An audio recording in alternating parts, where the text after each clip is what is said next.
Entregamos a Ti, ó Deus, esse tempo, nessa oportunidade tão preciosa que o Senhor nos dá. E ao longo desses últimos domingos, o Senhor tem nos dado, ó Deus, para considerarmos algo tão relevante nas nossas vidas. Estamos numa luta, numa batalha. Essa batalha é do Senhor, acima de tudo, antes de mais nada. Mas nós, ó Deus, somos os guerreiros, os homens que devem lutar como soldados, alinhados com o teu caráter, com as tuas expectativas, com as tuas regras. Somos também atletas, deveremos lutar, ó Deus, perseguindo o alvo que o Senhor tem estabelecido para nós. Somos também, ó Deus, barros nas tuas mãos, para que o Senhor tenha a oportunidade de nos livrar de nós mesmos, da nossa soberba, sobretudo, ó Deus, da arrogância, que não considera o Senhor como a pessoa mais importante nas nossas vidas. Não nos sujeitamos sempre a Ti para lidarmos com as várias situações da nossa vida e sermos vencedores. Abençoa-nos aqui, Senhor, precisamos do Senhor, nos instruindo através do Teu Espírito, à medida em que vamos considerar, ó Deus, porções da Tua Palavra, que o Senhor fale ao nosso coração. Assim oramos no nome de Jesus. Amém. Frederico foi um desses homens que foi drasticamente afetado durante a pandemia. O lockdown o levou a uma situação totalmente inesperada para a qual ele não estava devidamente preparado. E uma série de sintomas começaram a surgir. Desânimo, abatimento, sofrimento, falta de esperança. Para complicar essa situação, 6 meses após o lockdown, ele perdeu a sua função na empresa. A empresa teve que se remanejar para sobreviver. Aquela área deixou de existir e Frederico então começou a entrar num parafuso, numa espiral descendente de desânimo e frustração. Para complicar, ele e sua esposa perderam interesse um pelo outro, filhos dentro de casa, trazendo uma situação sobre a qual ou para a qual ele não estava devidamente preparada. Na verdade, toda a família percebia que ele era um homem prestes a explodir. Até que alguém da igreja, ele era crente, lia a Bíblia, orava, até que alguém lhe sugeriu, vai procurar um médico. E nesse primeiro encontro com o Dr. Charles Hodges, ele simplesmente desabafou, doutor, depressão tem cura, há esperança para mim, eu não quero mais viver. Essa situação traz não apenas uma das causas apontadas atualmente para a depressão, mas revela a situação de um homem como nós. E nós não estamos livres ou distantes desta realidade. Mesmo sendo homens, nós passamos por momentos de sofrimento interior, de desesperança, de angústia, de frustração. Scott Galloway, fazendo uma pesquisa, um estudo, a partir da Universidade de Nova York, ouçam o que ele diz sobre os homens atuais, especialmente jovens, casados e solteiros. Eles têm 4 vezes mais probabilidade de suicídio, 3 vezes mais probabilidade de contraírem alguma dependência, 12 vezes mais chance de serem presos. E os níveis de depressão alcançam recordes.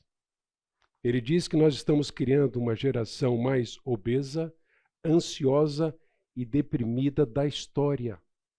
Pela primeira vez, pessoas de 30 anos estão se saindo pior do que seus pais nessa mesma idade.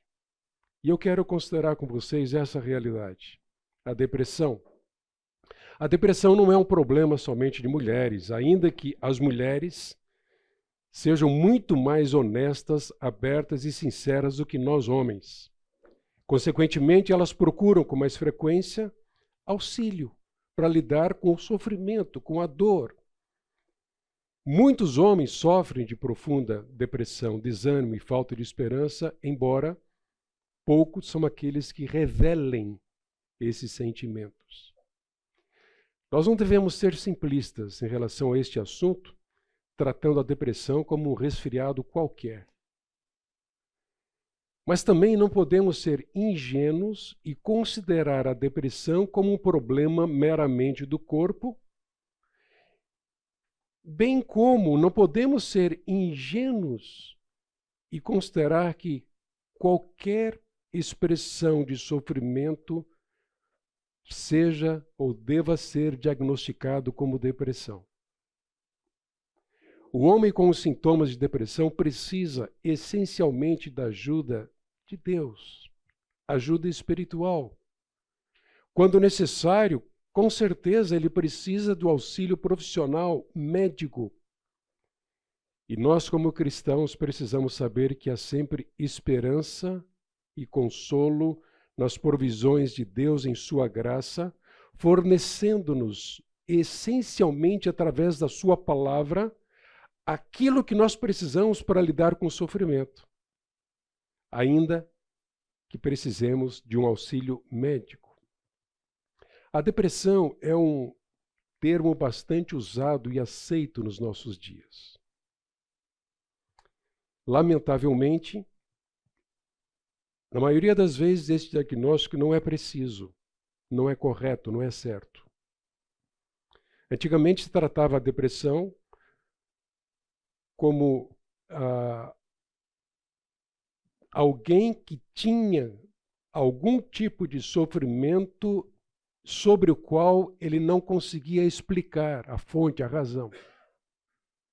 Hoje não é assim.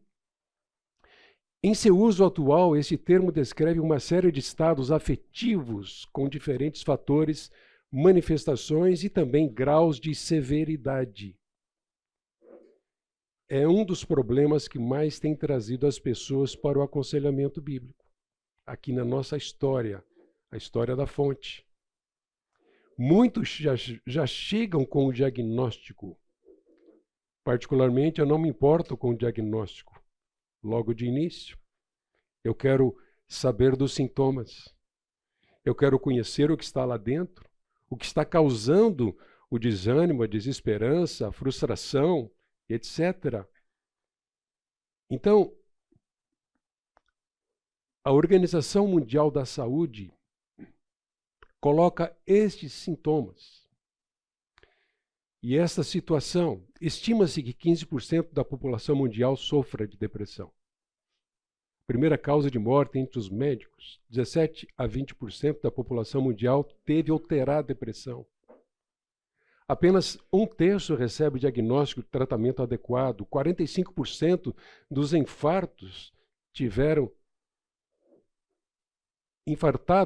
depressão. Olhem, a média etária baixou de 40 para 26 anos, embora possa ocorrer em qualquer idade e sob várias formas. O Prozac, antidepressivo, foi liberado para tratamento de crianças de 7 anos de idade, lançado em 1988. A depressão atinge 2 vezes mais as mulheres em situações de parto, desamparo e efeitos hormonais. No homem, 11% sofre depressão. É mais frequente em pessoas que não têm relacionamentos interpessoais íntimos. Ok, isso aqui pode nos dizer alguma coisa ou, de certa forma, nos ajudar a lidar com esse tipo de problema. Entretanto, como eu disse, nós não podemos ser simplistas e nem simplesmente usar esses dados para podermos dizer ou diagnosticar alguém ou a nós mesmos como sendo depressão. São apenas alguns dados. O termo depressão, ele não aparece na Bíblia. Entretanto, nós temos os vários sintomas da depressão nas Escrituras.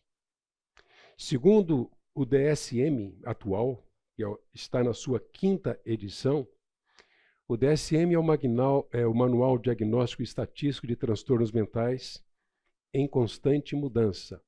ele coloca como sintomas da depressão estes sintomas: humor deprimido na maior parte do dia, quase todos os dias, acentuada diminuição de interesse ou prazer em todas ou quase todas as atividades, a insônia, a hipersonia diária, a perda ou ganho significativo de peso sem estar fazendo alguma dieta, com uma diminuição ou aumento de apetite, agitação ou retardo psicomotor quase todos os dias, fadiga ou falta de energia quase todos os dias, capacidade diminuída para pensar ou se concentrar, ou indecisão quase todos os dias e ainda sentimentos de inutilidade ou culpa excessiva ou inapropriada. Já sentiu alguma coisa assim? Alguns desses sentimentos em algum momento da sua vida? Vejam, uma pessoa pode ser diagnosticada, segundo o DSM, com depressão se ela apresentar um dos 2 sintomas iniciais, mas pelo menos 5 da lista. Então, se ela apresentar esses 5 sintomas, é caso médico. Ela vai ter que buscar um tratamento medicamentoso, a orientação profissional. Qual é o problema que nós temos aqui? O problema é que diagnosticar depressão é um processo subjetivo. Não há exames para comprovar, negar ou confirmar a depressão. Algumas pessoas são diagnosticadas com depressão apenas por apresentarem tristeza devido à perda de um ente querido, de um emprego. O Dr. Charles Hodges, ele diz que é provável que 90% das pessoas diagnosticadas com depressão estejam apenas lamentando uma perda e não tenham nenhuma doença física ou orgânica. Não é grave isso? Quanta gente tomando droga, remédio, sem precisar disso? Não há dúvida de que, quando há necessidade, quando há um problema, o remédio é importante, inclusive em alguns processos, sem que haja um problema biológico, o remédio pode ajudar no processo de tratamento do coração da pessoa, uma vez que seu estado de ânimo é quase zero. E o remédio é importante nesse processo, com acompanhamento médico. Mas pensar que 90% de pessoas diagnosticadas estejam apenas lamentando a perda ou passando por algum tipo de sofrimento e não se trata de caso médico, deveria nos deixar espertos, sábios. Tratar da depressão exige sabedoria.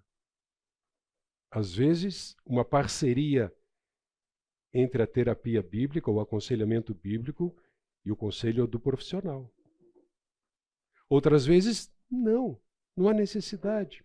Ou ainda que haja necessidade, de fato, essa pessoa, para ser reerguida, levantada, ela precisa de um coração saudável, ânimo de espírito, motivação interior. Porque mesmo que o seu problema persista sobre algum aspecto, um coração alegre formoseia o rosto. Alegria é fruto do espírito, independentemente das circunstâncias.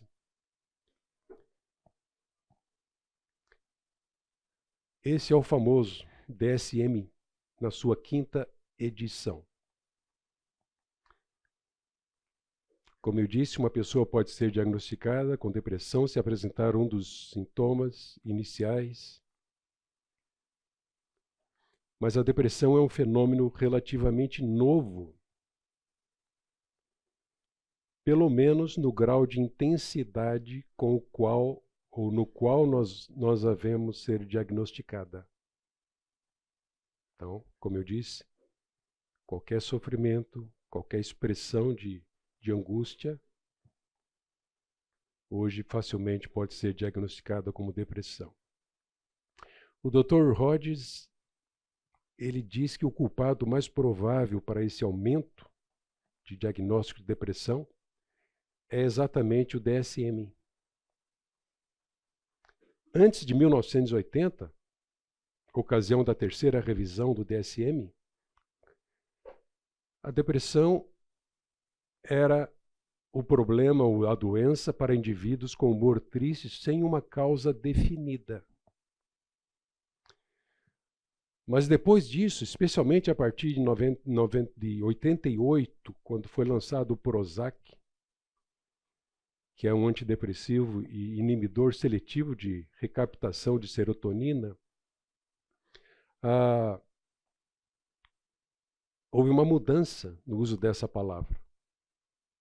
Então, hoje, tristeza foi substituída por depressão, e a depressão de todos os tipos é definida como transtorno médico, que requer medicamento. Vale a pena ler esse livro, especialmente vocês que são profissionais na área de saúde. Elucida bastante sobre esta questão e tantas outras questões tão comuns nos nossos dias, como o TDAH e outros transtornos bem presentes na nossa sociedade. O tratamento apropriado para a depressão ou para a cura da depressão deve considerar o homem como um todo. O problema é que, seja um profissional da psicologia ou mesmo da área médica, se ele não está fundamentado numa antropologia bíblica, ele vai estar limitado para tratar desse tipo de problema que não envolve somente o corpo, mas envolve a alma, o coração. E esta é uma razão pela qual nós não somos e não podemos ser simplistas e muito menos nos esquivar de ajudar pessoas em seu sofrimento, sugerindo ou propondo que elas busquem ajuda fora desse ambiente, ainda que elas necessitem de um profissional. Em alguns casos elas vão necessitar. Mas a Igreja do Senhor Jesus Cristo, ela não pode simplesmente se esquivar do seu papel de ajudar a pessoa no seu sofrimento. E ajudá-la no seu sofrimento é também levá-la a um profissional, quando for necessário, mas jamais deixar de cuidar e tratar do próprio coração do indivíduo com graça, com misericórdia, com amor. Agora vejam, se nós tratarmos a depressão como sofrimento, nós vamos encontrar muito material nas Escrituras, muitas respostas bíblicas. O apóstolo Paulo diz que de todos os lados nós somos pressionados, mas não desanimados. Ficamos perplexos, mas não desesperados. Somos perseguidos, mas não abandonados. Abatidos, mas não destruídos. Note aqui que Paulo usou 4 metáforas contrastantes para dizer que a sua fraqueza não o derrotou nessa batalha, não desanimou, pelo contrário. Ele foi ainda mais fortalecido em conservar firme a sua confiança em Deus, o seu propósito, ou o propósito de Deus para a sua vida, e também em depender da sua graça. Você já parou para pensar que a sua depressão ou o seu sofrimento fala? A depressão fala. Ela fala muito acerca de nós. Sobretudo, ela fala em quem nós confiamos, em quem nós cremos, onde colocamos a nossa esperança, o que nos dá estabilidade, qual é a nossa alegria, qual a nossa maior expectativa para a vida. O sofrimento fala. A depressão fala. Sobretudo, ela aponta para a maneira como nós reagimos, ou qual a reação, ou quais as reações que nós damos ao sofrimento. Seja sofrimento que tenha como fonte o que vem até nós, ou que sai de nós, do nosso próprio corpo, ou até mesmo do nosso próprio coração. A depressão fala não somente do que o nosso corpo sente, mas especialmente do que está dentro do nosso coração. Vamos ver essas manifestações. Se considerarmos as expressões físicas da depressão, nós temos essa lista aqui, que não é exaustiva, mas vejam: alteração de peso, diminuição de concentração mental, choro por motivo indeterminado, falta de energia, improdutividade, lentidão motora, lentidão de pensamentos, falha de memória, expressão de abatimento, interesse diminuído nas atividades, lentidão ou agitação na fala, problemas gastrointestinais, o Meco sabe muito bem disso. Eu posso dizer a vocês que entre agosto e dezembro do ano passado, eu me vi envolvido aqui por alguns desses sintomas. Desânimo, lentidão nos pensamentos, falta de energia, choro sem explicação. Até que, graças a Deus, foi identificada uma causa, uma infecção grave, a sinusite, mas aquilo me derrubou. Pela graça de Deus, eu não mudei minha rotina, exceto uma pequena diminuição na minha carga de trabalho, mas mantive meu horário, intensifiquei meu tempo de oração e devoção nas Escrituras, me alimentei muito dos salmos, cuidei da saúde, fui acompanhado por médico e graças a Deus, Deus me deu a recuperação necessária. Mas durante esse período, vejam, eu não pude cuidar somente do meu corpo.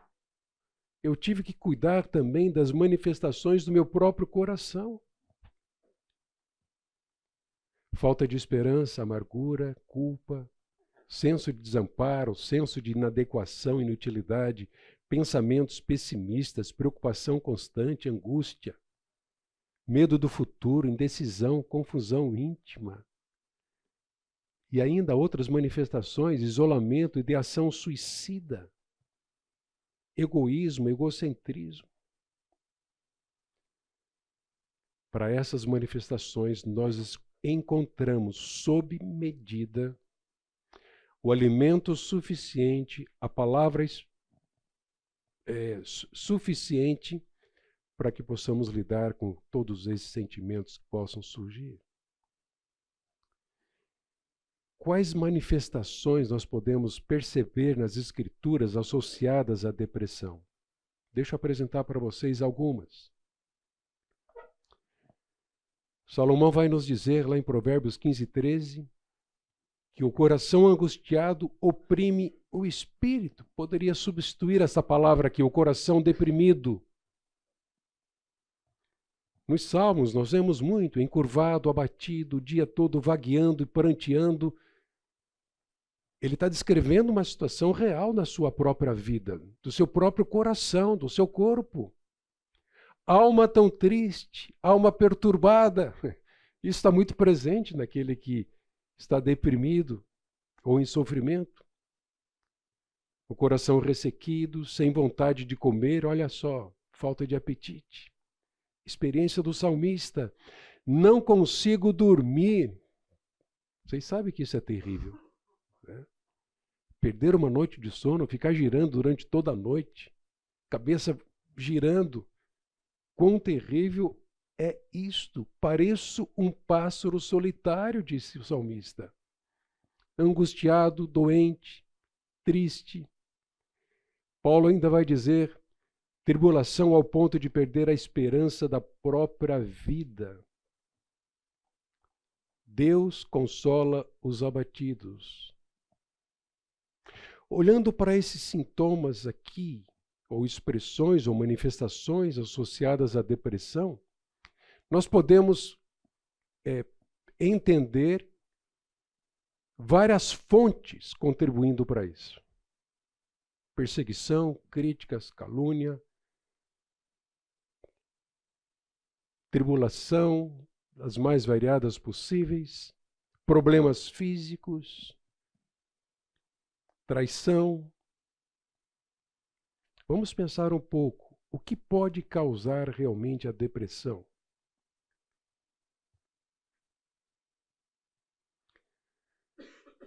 Existem centenas de terapias, e eu digo centenas porque são centenas, de terapias humanistas que buscam sempre identificar algum fator ou causa externa para a depressão ou sofrimento. Algo circunstancial, comportamental. E vejam, é fácil nós conferirmos isso na literatura.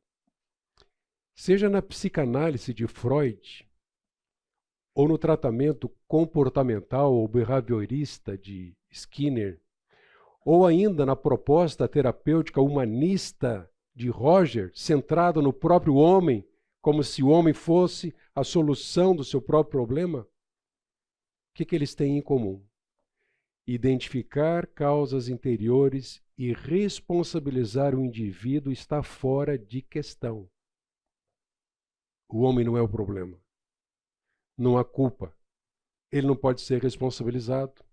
O problema, a causa, está em algum lugar no passado, um trauma na infância, um abuso, ou alguma situação no momento. Esses fatores externos são entendidos como a causa.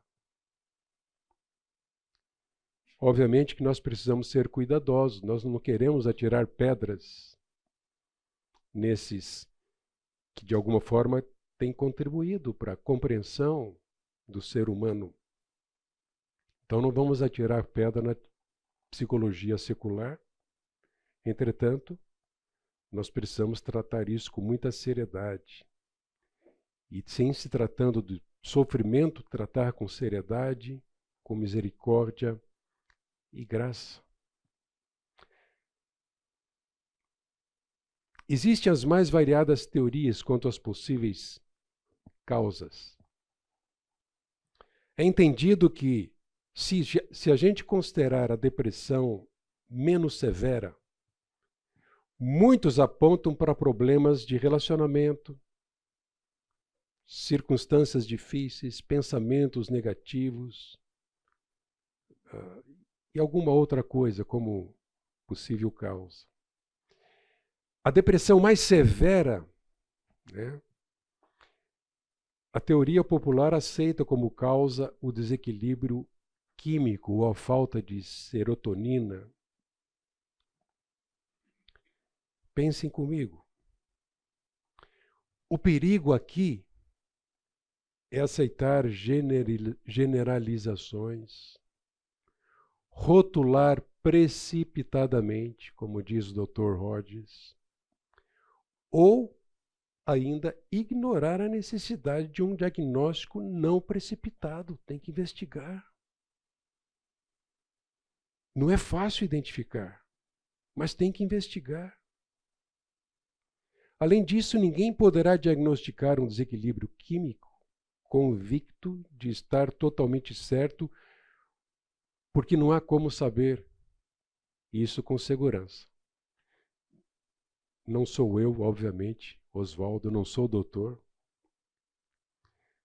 mas aqui eu gostaria de citar novamente o Dr. Hodges, que ele diz o seguinte: eu ouvi isso numa conferência em Águas de Lindóia, há alguns anos. Ele diz assim: a teoria do desequilíbrio químico ou da serotonina, que foi a base para pesquisas durante décadas, provou ser falsa.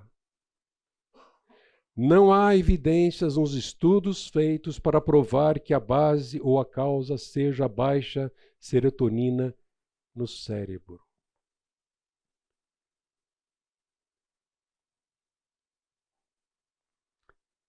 Uma perspectiva simplista tem gerado vários conceitos errados. E às vezes a gente vê mesmo no nosso meio expressões não precisas, e muito pior do que isso, não corretas, né? Como, por exemplo, depressão é sempre consequência do pecado. Depressão é sempre fruto da falta de fé em Deus? Ou ainda, é castigo de Deus contra mim? É sempre consequência de um desequilíbrio químico? São apenas algumas perspectivas equivocadas sobre a depressão. A questão da depressão e doença, não vou me aprofundar aqui e já quero dar um gostinho para vocês. Nos meses de agosto e setembro nós vamos ter um curso em que alguns profissionais da saúde vão nos ajudar e cada um vai fazer uma abordagem sobre vários desses assuntos atuais classificados como transtornos. Borderline, TDAH, bipolaridade e tantos outros. Isso acontecerá na nossa escola bíblica nos meses de agosto e setembro. Mas o problema é quando se aceita imediatamente a depressão como doença. E quando isso acontece, todas as demais perspectivas parecerão superficiais. Eu tenho presenciado pessoas que, protegidas por um diagnóstico que elas já trazem, parece que todas as demais questões se tornam irrelevantes, não importantes. Da mesma forma, muitos pais estão pecando porque eles estão aceitando, sem questionamento, que seus filhos têm problema de TDAH. E eles se sentem confortáveis com isso. Afinal, aquele moleque traquina, que apronta, é doente, coitado. Taca Ritalina nele. Sossega menino. Você percebe? Como Deus é maravilhoso em nos conceder sabedoria através das Escrituras para nós não sermos ingênuos, simplistas, mas tratarmos com seriedade o sofrimento humano. Embora esse termo não apareça na Bíblia, como eu disse, há vários outros que descrevem muito bem os sintomas da depressão. Então nós precisamos dessa perspectiva bíblica para considerarmos este problema. E eu quero trazer alguns exemplos aqui. Lembram-se da história de Moisés? Moisés confessou a Deus que ele era totalmente incapaz de fornecer carne, churrasco, picanha, que o povo tanto pedia. Agora você imagine uma multidão em cima de você pedindo picanha e você não tem como. O texto diz que ele ficou desencorajado pelas queixas intensas, contínuas do povo, pá, pá, pá, pá, mimimi.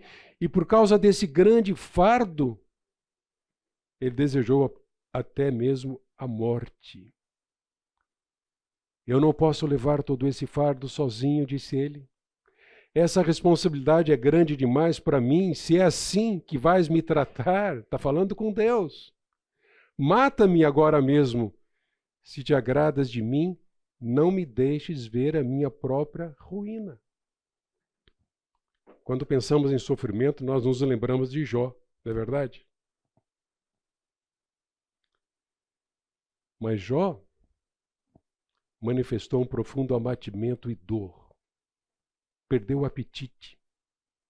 sem paz, tranquilidade ou descanso, somente inquietação, passando por grandes perdas, aflição, dor física,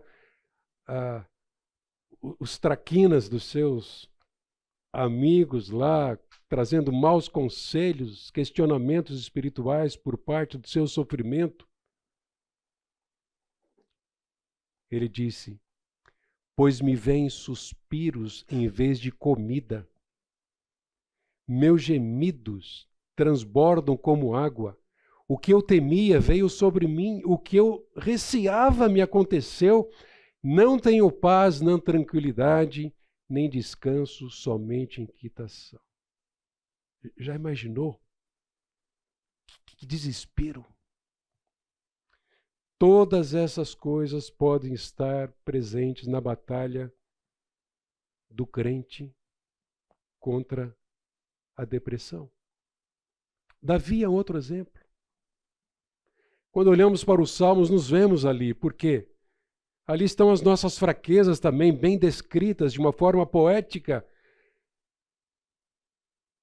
mas para que nós possamos perceber o que é que pode trazer esperança nas mais variadas situações de angústias, tendo também as mais variadas fontes onde ele encontrou esperança e vitória. E aqui no Salmo 32, nós temos sim uma instrução clara. Isso já foi tratado aqui numa das aulas, mas Davi disse: enquanto escondi os meus pecados, olha só, preste atenção, efeitos físicos de uma atitude impenitente em relação ao pecado. Enquanto escondi os meus pecados, o meu corpo definhava de tanto gemer. Pois de dia e de noite a tua mão pesava sobre mim, e a minha força foi se esgotando como em tempo de seca. Já viu isso? Já vi isso. Lembro de uma situação de aconselhamento bíblico. A causa desse gemer era o hábito escravizador da pornografia. Estava definhando, estava consumindo. Além da tristeza, da sequidão interior, a falta de apetite, a deteriorização da saúde. Então, é certo que o pecado guardado no coração deprime, entristece. Num desses casos, a pessoa já idosa, sem ânimo para a vida, alguém que sempre fora muito usada dentro da igreja, na área musical, adorava tocar teclado, música de cor, de repente parou com tudo, até que foi trazido por uma irmã ao aconselhamento, e pela graça e bondade e misericórdia de Deus e ação do Espírito, ela acabou revelando um coração extremamente amargurado até então, por ter sido abusada na adolescência. Precisava perdoar o seu ofensor, o seu agressor.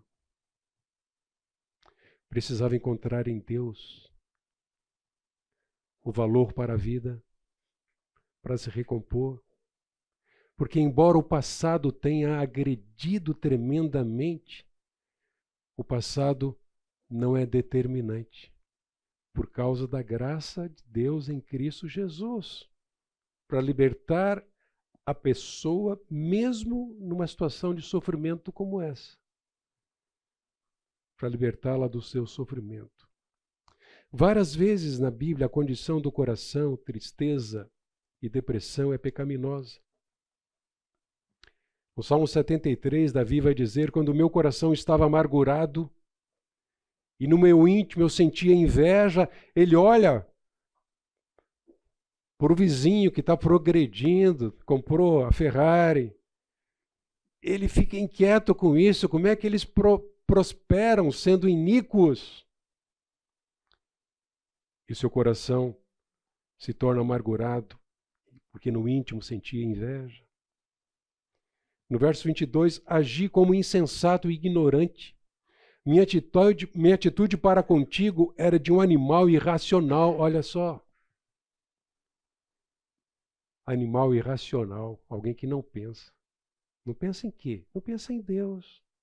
Não pensa no propósito de Deus. Não pensa na maneira como Deus usa as circunstâncias para o nosso bem, para o nosso crescimento. Não pensa que a própria perda ou situação difícil faz parte da escola de Deus para o nosso crescimento. Por que nós esperamos um mar de rosas na vida cristã? Esse foco precisa ser consertado, direcionado para a pessoa certa. Se nós não formos bons teólogos, nós vamos enfrentar problemas. O bom teólogo é aquele que olha para a vida como Deus olha.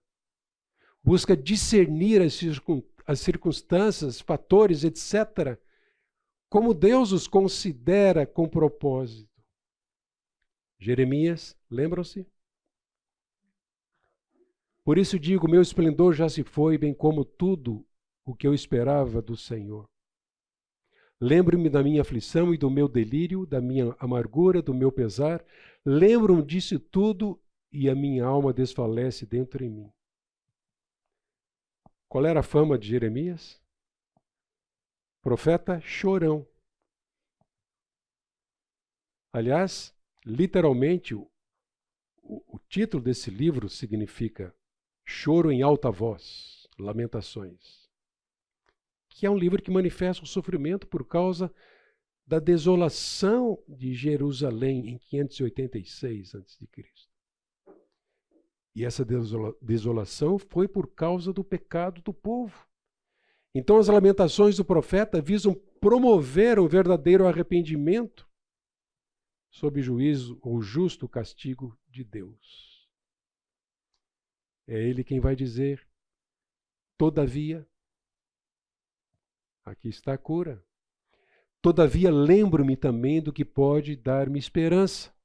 Graças ao grande amor do Senhor é que não somos consumidos, pois as suas misericórdias são inesgotáveis, renovam-se cada manhã, grande é a tua fidelidade. 10h13, tocou a campainha? Não. Vou esperar tocar. E se não tocar, tá legal. Vamos em frente. Paulo, irmãos, não queremos que vocês desconheçam as tribulações que sofremos na província da Ásia, as quais foram muito além da nossa capacidade de suportar, a ponto de perdermos esperança da própria vida. Acontecimentos recentes na cidade de Éfeso e ao redor. O que ele está querendo dizer aqui? Literalmente, perder a esperança da própria vida. Eu não vou ter mais passagem. Total ausência de uma saída. Um desencorajamento por achar que isso poderia encerrar o seu ministério prematuramente. Que causa nobre para um sofrimento, né? Não quero que meu ministério seja encerrado prematuramente. Quero continuar a viver, servir ao Senhor. Então, meus caríssimos, se a gente considerar a depressão como sofrimento, encontraremos nas Escrituras pelo menos 5 causas possíveis. Outras, pessoas, circunstâncias, Satanás, nós mesmos, nosso corpo, nosso pecado e o próprio Deus. Agora, isso, como eu disse, nem sempre é possível diagnosticar claramente as causas. Entretanto, não poderemos deixar de considerar o propósito de Deus em nos levar ao crescimento através de todas as coisas da vida. Deus opera em meio ao sofrimento para o seu bem e para o meu bem. Não obstante as causas, a depressão é uma oportunidade para respondermos às questões muito mais importantes, como eu disse. Para quem eu vivo? Em quem eu confio? O que é que realmente me satisfaz? Que herança eu espero deixar quando partir desta vida? Onde está a minha segurança? Como eu disse, a depressão fala. E eu quero, quem sabe, tornar um pouco mais objetiva essa questão de causas da depressão, considerando esses dois aspectos possíveis: o que vem até nós e o que está em nós ou o que sai de nós. O que vem e o que sai. Fica mais fácil. Você grava bem isso. Então, é um bom modo de classificar as causas da depressão é pensarmos assim: aquilo que vem e aquilo que sai de nós ou que vem de nós. O que vem até nós, rapidamente, são coisas, situações variáveis, únicas para cada indivíduo. Pode ser aquilo que está acontecendo no seu corpo, uma doença. Não estamos livres disso, muito pelo contrário. Problema mais simples ou mais sério, cardíaco, cerebral, metabólico crônico. Quando o nosso corpo sofre, é certo que nós sofremos. Nós somos feitos assim, o sofrimento é consequência da queda. A dor é desgastante, em alguns casos implacável, incurável. Nesse caso, o que nós fazemos? Como respondemos? Pode ser influência de pessoas difíceis. Sabe como é, né? Todos nós temos um ou outro que gostaríamos de ver sendo transferidos para a glória, né? Não pensamos assim às vezes, né? Mas vejam, seja no presente ou quem sabe no passado, seja um abuso ou uma perda significativa, ou um relacionamento problemático, quando somos rejeitados, a verdade é que nós não podemos negar a real influência de outras pessoas em nossas vidas e também nas nossas emoções. Agora, notem, o passado é relevante. Deus usa o passado. Mas é relevante quando entendido de uma forma ou de uma maneira apropriada a partir de uma perspectiva bíblica. E em alguns casos, extremamente significante no entendimento da depressão. Então, eu entendo o passado esclarece a depressão, mas não explica, não resolve. Mas problemas não resolvidos no passado, ou antigas raízes de amargura e ressentimentos, podem infectar a vida da pessoa e seus relacionamentos. Mas vejam, por outro lado, quando nós confrontamos a nós mesmos, porque estás abatido a minha alma, disse o salmista. Quando confrontamos a nós mesmos, aqueles que pecaram contra nós, e então vencemos o mal pelo perdão, isso nos ajudará na cura da alma. O que é importante você entender é que, apesar de relevante, o passado não é determinante. Nós não precisamos sentir o que sentimos em função de nossas experiências passadas. Por quê? Primeiro, porque Deus usa o passado para realizar seu plano soberano. Não há para Deus eventos aleatórios ou desconexos. Deus está trabalhando, lapidando, formando. Às vezes dói, mas Ele está usando o seu Espírito, a sua palavra, para moldar até que cheguemos à estatura do Senhor Jesus Cristo. Segundo, é claro que o passado nos ajuda a perceber que nossas respostas também são importantes.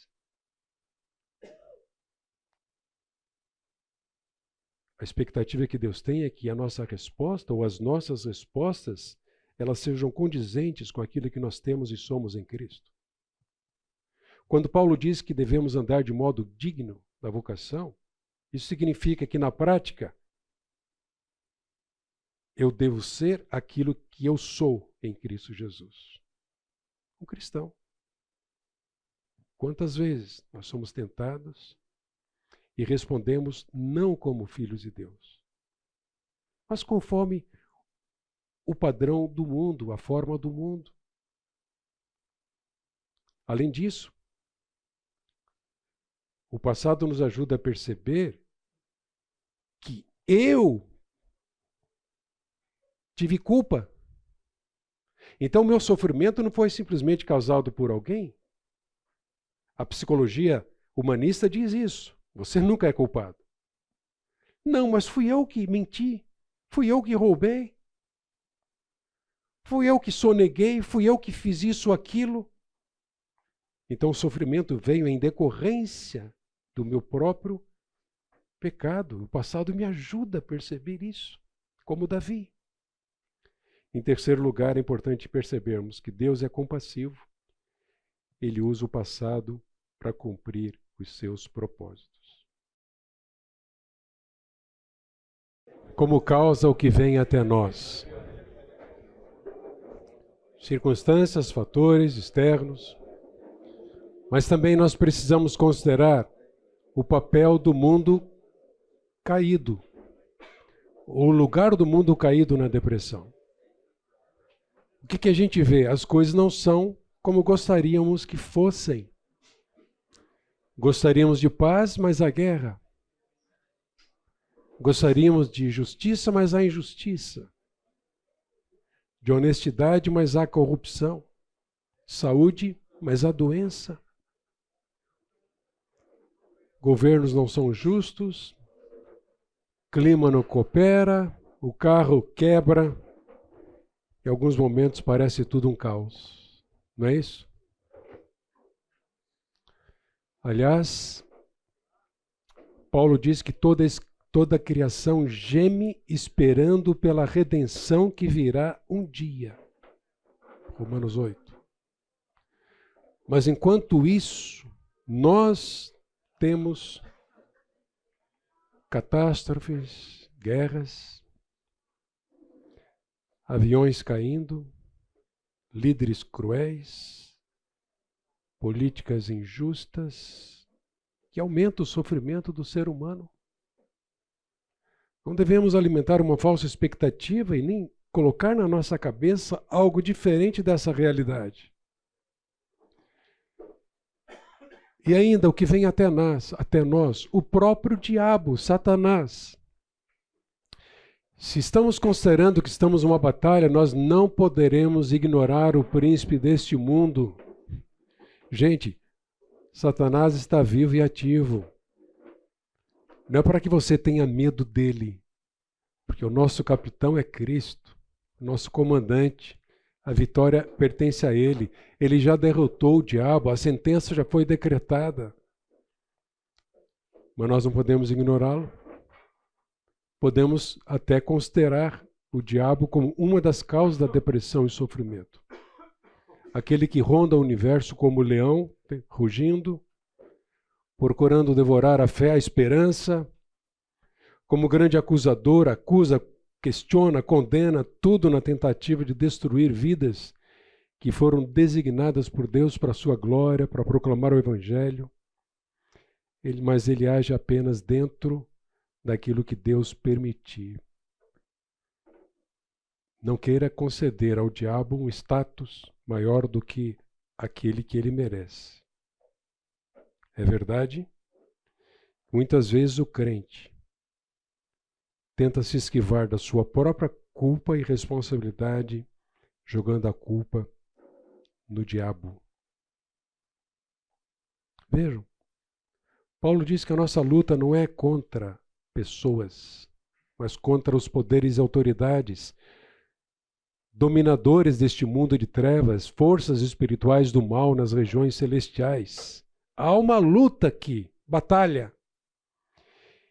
E percebam que as 4 designações que Paulo coloca aqui descrevem as diferentes classes e posições desses demônios ou do império maligno em que atuam. Eles são dominadores deste mundo tenebroso, mundo de trevas. Possivelmente, uma referência aqui às abominações, perversidades sexuais, ocultismo, adoração a Satanás, coisas estas que vemos nos nossos dias. O John MacArthur diz que uma das estratégias de Satanás para retardar a produtividade espiritual é fazer com que os cristãos se preocupem com a filosofia humanista e outros substitutos falidos ao invés da verdade de Deus. Satanás atua muito para fazer a sua cabeça, a minha cabeça. Ele não quer que você pense no sofrimento sob a perspectiva divina.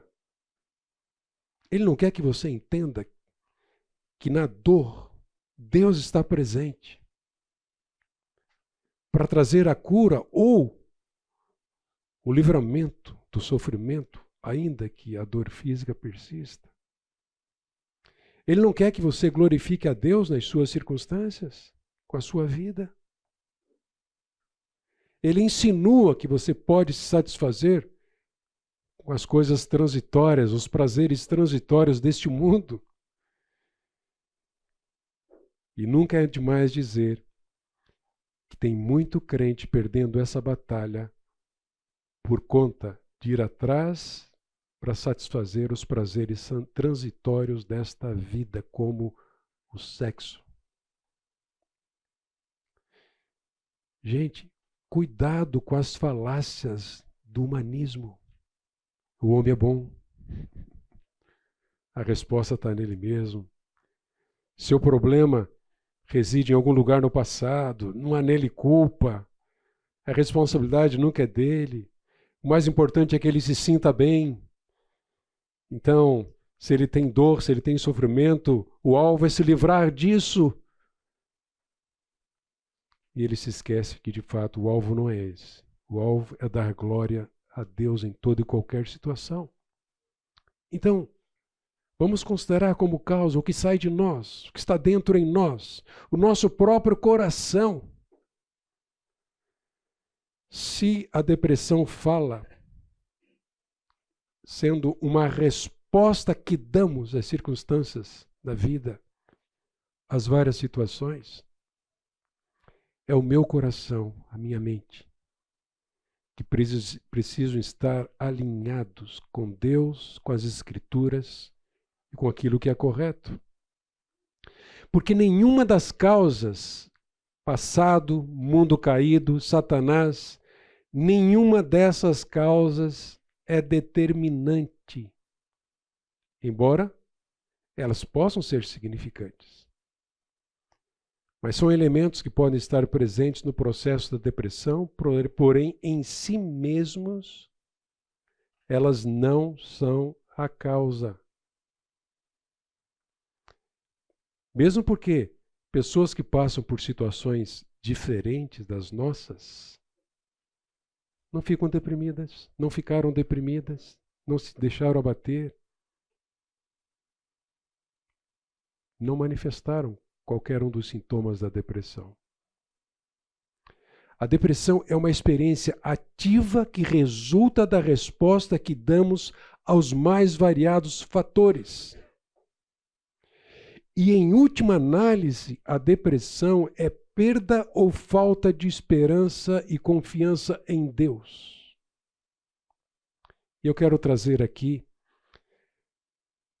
uma reflexão e um exemplo. Reflexão no Salmo 31 e o exemplo do salmista, na sua depressão. Este salmo, ele influenciou alguns personagens bíblicos que se lembraram das palavras de Davi em momentos de crise. Jonas fez uso dele em sua oração, no ventre do peixe. Jeremias, o próprio Senhor Jesus Cristo em suas últimas palavras na cruz.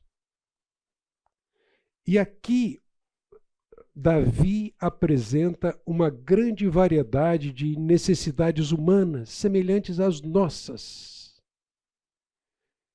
E 2 vezes ele revela uma mudança, saindo da angústia para uma certeza e esperança. Sofrimento, contentamento, expectativa da vitória. Prostração para regozijo. Deixando de olhar para o seu próprio umbigo, agora olhando para Deus, a fonte da sua esperança. Então vejamos. Ele declara logo no verso 1 que ele refugiou-se em Deus. Em ti, Senhor, eu me refugio. Se a minha depressão fala, ela está me dizendo: onde está a minha segurança?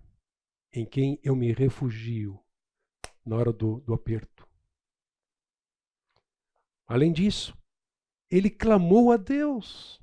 Homens, temos clamado a Deus nas várias situações da vida? Ou tentamos levar na nossa força o nosso relacionamento conjugal, nossa vida profissional, nossas atividades na igreja, nossos relacionamentos, enfim.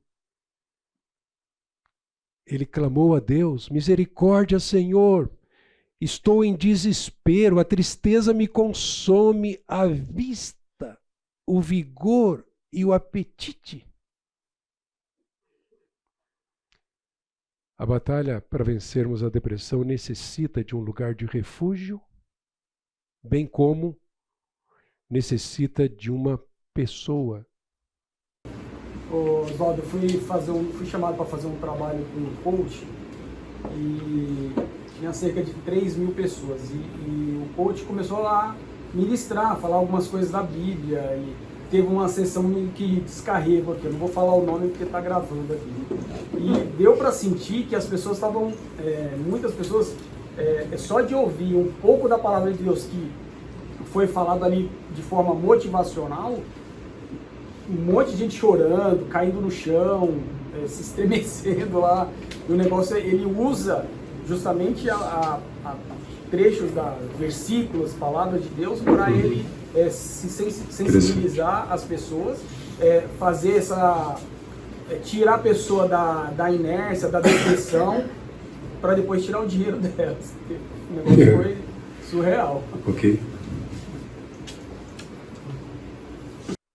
Além disso, notem, manteve a confiança em Deus. O problema é que ele estava lá. Porque tu és a minha rocha e a minha fortaleza. Tirar-me-ás amanhã do laço. Percebe aqui? Um lugar de refúgio.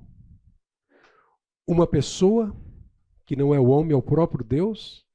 E agora a confiança nele, para vencermos a batalha contra a depressão. Mas além disso, Davi manteve a perspectiva correta do caráter de Deus. Quantos de nós não tropeçamos porque de fato temos uma visão, uma ideia um tanto distorcida ou não precisa do caráter de Deus? Por causa do teu nome, tu me conduzirás e me guiarás. Ele conhecia esse Deus. Como é grande a tua benignidade, ele diz no versículo 19. Então, a esperança verdadeira para vencer a depressão está em manter uma perspectiva correta de quem Deus é. E eu repito, precisamos ser bons teólogos. Tentando ajudar um rapaz que veio me procurar, tentando salvar um relacionamento, vamos dizer, conjugal, mas totalmente perdido. Cristão, sim. Eu acredito que ele tenha realmente tido uma experiência de conversão em Cristo, mas totalmente perdido em relação à teologia. Eu preciso que Deus me revele isso, Deus precisa me dar um sinal. Muitas vezes eu disse para ele, está aqui, olha. Deus já revelou. O que você está buscando? Que revelação é essa? Que sinal é esse? Nós não fazemos isso às vezes. Queremos sinais. Quando Deus já nos disse o que fazer. Já nos revelou. Nós não precisamos algo além daquilo que Ele nos revelou para o nosso contentamento, para a nossa alegria. E é sobre isso que Ele fala. Vejam só. Ele encontrou alegria no amor de Deus. Exultarei com grande alegria por teu amor, pois viste a minha aflição e conheceste a angústia da minha alma. Versículo 7. Essa é a alegria verdadeira. Mesmo em meio ao sofrimento, a alegria verdadeira está no amor de Deus. Não há nada que você possa fazer para que Deus te ame menos ou mais. Ele ama você. E quão importante é isso para o nosso momento de sofrimento e dor. Mas além disso, no verso 22, eu percebo que Davi identificou, olha lá, pensamentos distorcidos antes de deixá-los tomar conta da situação e dirigiu-se a Deus. Ah, se eu não tivesse passado por aquela experiência. Mesmo a mais cruel, é isso que me deprime. Sou imprestável hoje. Estou preso ao meu passado. Identificou os pensamentos distorcidos que poderiam dominá-lo. Eu disse na minha pressa. A ideia de pressa aqui é sem pensar, sem refletir, precipitadamente. O que ele disse? Estou excluído da tua presença. Não obstante, ouviste a minha súplice voz quando clamei por teu socorro. A batalha para a gente lidar com o sofrimento e vencer a depressão, com certeza requer que eliminemos maus pensamentos acerca da circunstância, de nós mesmos, da pessoa que nos ofendeu, do passado, da vida, acerca de Deus. Deus usa o sofrimento para nos ensinar. Também para que nós possamos ser instrumentos na vida de outros que estão em sofrimento. Já passou por isso? Lá atrás você sofreu. Deus te abençoou, você soube lidar com isso. E agora você encontra alguém que está passando por algo semelhante e você diz, eu sei o que é isso. Olha o que Deus fez comigo. E você conta a sua história. Você compartilha a sua experiência com Deus. E foi o que Davi fez. Ele transmitiu encorajamento a outros. Sejam fortes e corajosos, todos vocês que esperam no Senhor. Ele sabia que Deus usa o sofrimento para nos ensinar e também usar as nossas vidas para encorajar outras pessoas. Nessa parte final, se eu conseguir, eu queria passar para vocês algumas respostas vitoriosas do coração na batalha contra a depressão. Primeiro, circunstâncias difíceis e provações são oportunidades em que o nosso coração é exposto e também o terreno para crescimento da nossa fé se reagirmos bem com confiança no Senhor. Segundo, depressão ou abatimento é equilibrado com a alegria do Senhor. Paulo diz, entristecidos, mas sempre alegres. Pobres, mas enriquecendo a muitos, nada tendo, mas possuindo tudo. A cura para a depressão é cristocêntrica.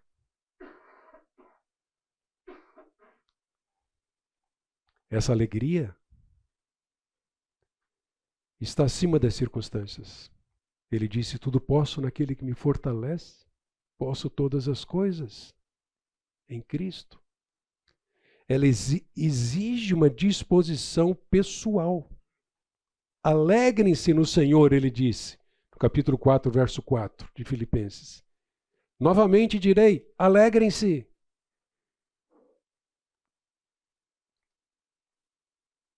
Essa alegria é fruto do andar no Espírito, em comunhão com o Senhor. Aliás, alegria é fruto do Espírito Santo. Não subestimamos o sofrimento de alguém. Esperamos que os outros não ridicularizem ou subestimem o nosso sofrimento. Mas nós sabemos que a alegria é o fruto que Deus dá, manifesta mesmo em meio ao sofrimento. Dar risada não significa estar alegre. É uma virtude interior. Mas quando a depressão vem por causa do pecado pessoal, nós sabemos o que fazer. Não nos enganemos, a solução é o arrependimento genuíno do coração, como Davi. Quando confessei e deixei o meu pecado, a alegria me foi restituída. Olha só, o fruto da confissão. Que bênção quando nós experimentamos isso. Senhor, me perdoa o que eu fiz, o que eu falei. Mais um. Quando circunstâncias adversas nos atingem sem que sejamos responsáveis por elas, é legítimo gemer. É possível que alguns de vocês estejam gemendo hoje por causa de algum fator, sem que você tenha sido responsável. Conforme Paulo diz, sabemos que toda a natureza criada geme até agora com dores de parto. Romanos 8, 22. E não só isso, no 23, nós mesmos que temos os primeiros frutos do Espírito, gememos interiormente, esperando ansiosamente a nossa adoção como filhos, a redenção do nosso corpo, corrigindo pensamentos distorcidos. Os nossos corpos devem manter como perspectiva os corpos glorificados que teremos na eternidade. Até lá vamos gemer.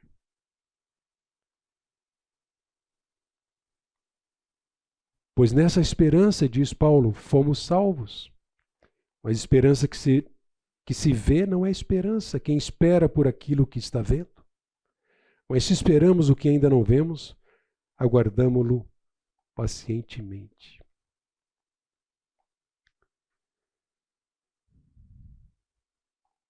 Pessoas em sofrimento físico e emocional podem ter um coração grato e confiante para com Deus, ainda que suas emoções estejam conturbadas. Você pode ser grato. Eu posso ser grato. Porque a gratidão, o contentamento, não é uma questão a ser considerada na perspectiva horizontal, mas vertical. É por causa dele. É por ele. É para ele. Quando fomos visitar há 3 semanas o Edilson, nosso irmão, professor aqui da nossa escola bíblica, tratando de câncer no cérebro, químio, rádio.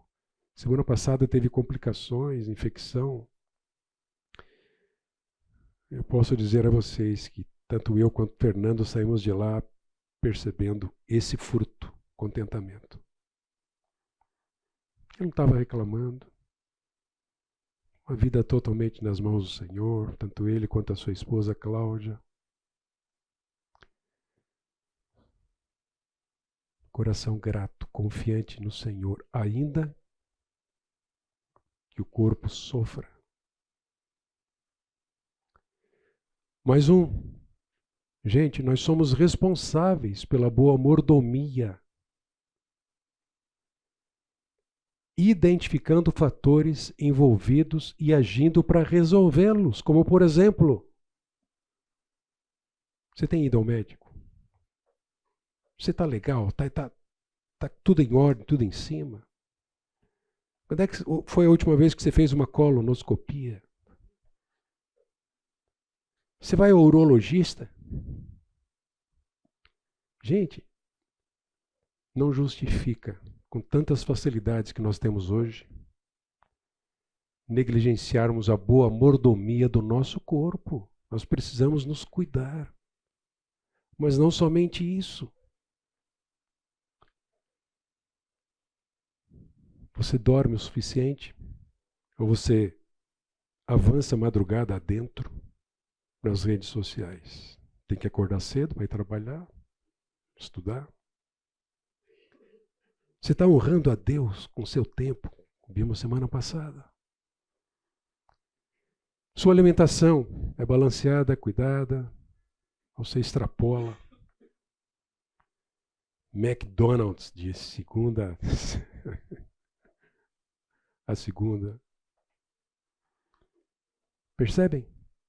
Nós somos responsáveis pela boa mordomia. Repouso, exercício físico, caminhada ou academia, algum esporte. Então, práticas saudáveis que nos auxiliam também a lidar com o sofrimento, evitando o abatimento.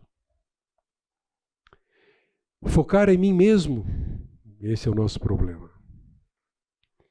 Fixando os olhos em expectativas e anseios pessoais ou na adoração de ídolos, dá lugar para que eu seja controlado pelo abatimento e entre numa espiral descendente de depressão.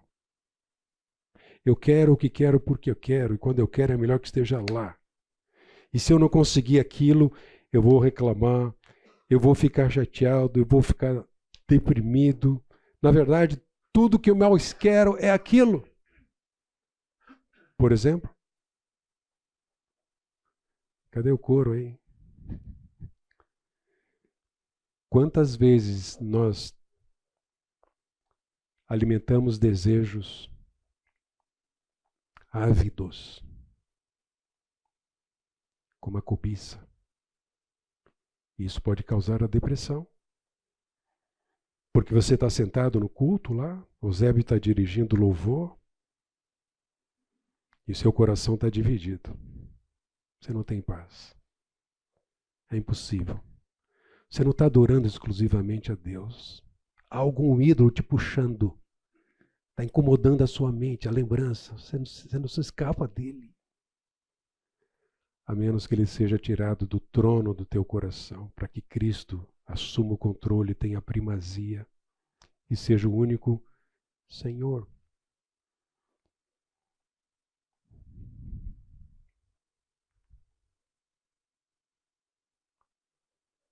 Grande será o sofrimento dos que correm atrás de outros deuses. Não participarei de seus sacrifícios de sangue, e os meus lábios nem mencionarão seus nomes. E é interessante a gente notar que no último capítulo, o último verso da primeira carta de João, ele diz: filhinhos, guardem-se dos ídolos. Por que será que idolatria é um dos assuntos mais tratados na Bíblia?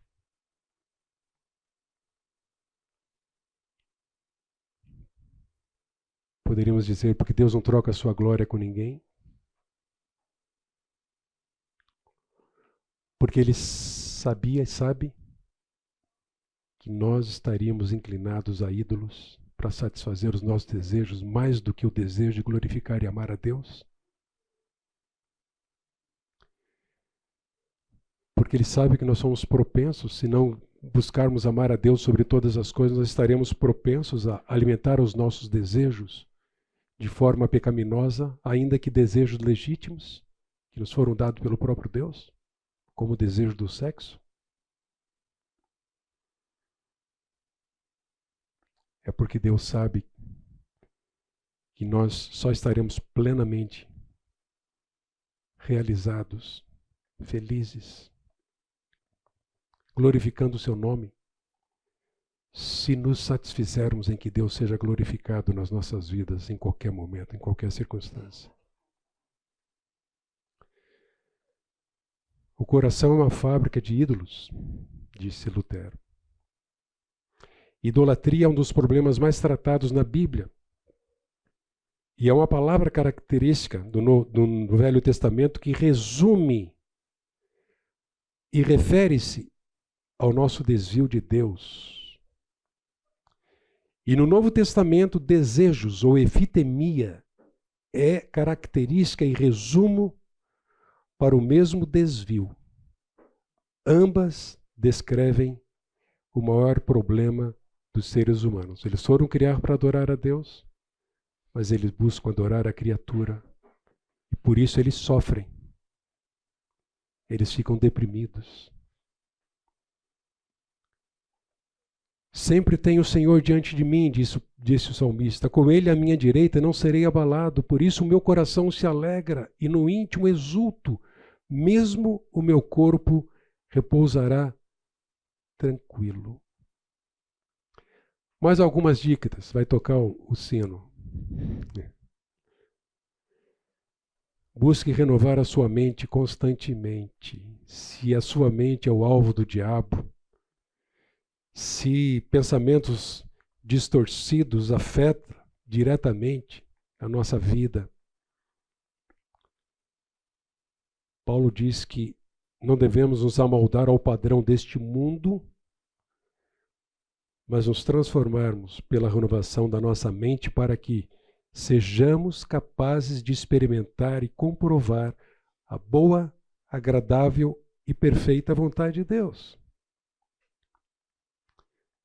Ele também disse aos Efésios, quanto à antiga maneira de viver passado, vocês foram ensinados a despir-se do velho homem que se corrompe com desejos enganosos, a serem renovados no modo de pensar e a revestir-se do novo homem.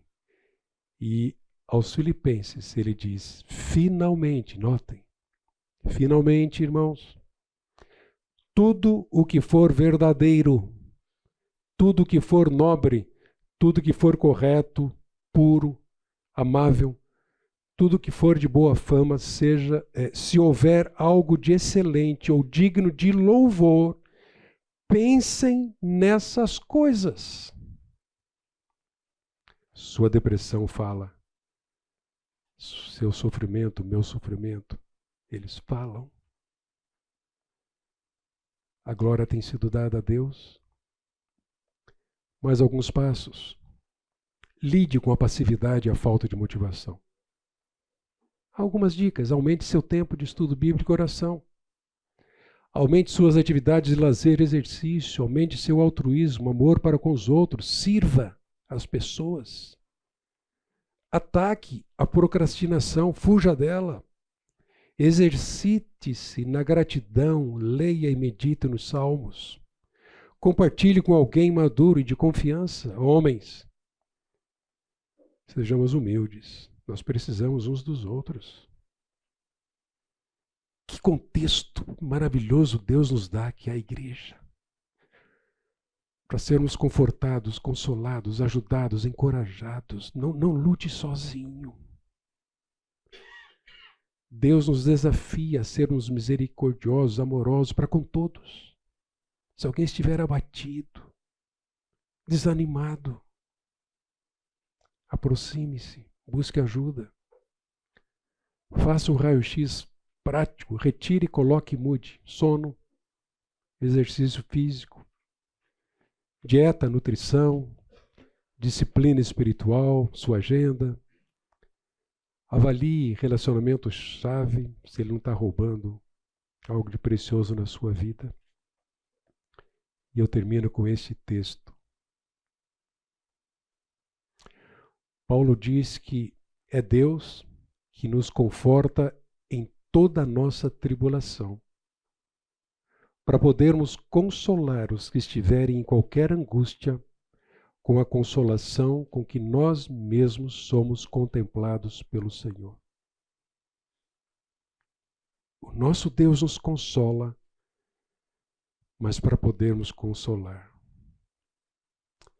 Porque não queremos, irmãos, que ignoreis a natureza da tribulação que nos sobreveio na Ásia, porquanto foi acima das nossas forças a ponto de desesperarmos até da própria vida. Contudo, já em nós mesmos tivemos a sentença de morte, para que não confiemos em nós, e sim no Deus que ressuscita os mortos, o qual nos livrou e livrará de tão grande morte, em quem temos esperado que ainda continuará a livrar-nos.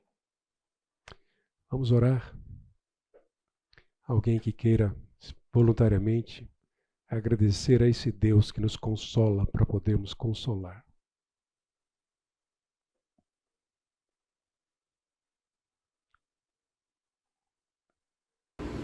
Senhor nosso Deus, nosso Pai, nós somos gratos a Ti, Senhor, porque o Senhor nos resgatou de uma vida de escravidão e o Senhor dispõe de recursos para que a gente viva essa vida em liberdade, com alegria, mesmo enfrentando dificuldades, ó Pai.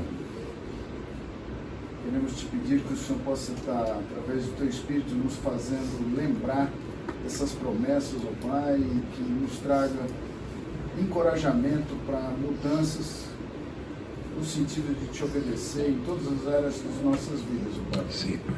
Para que a gente possa ter uma vida de alegria, de dependência do Senhor sobre todas as circunstâncias que nós atravessamos, ó Pai. Agradecemos, Senhor, pelo tempo, pelas palavras que o Senhor nos ministrou nessa manhã. Pedimos que o Senhor nos cuide ao restante desse dia. É o que eu oro e agradeço em nome de Jesus. Amém.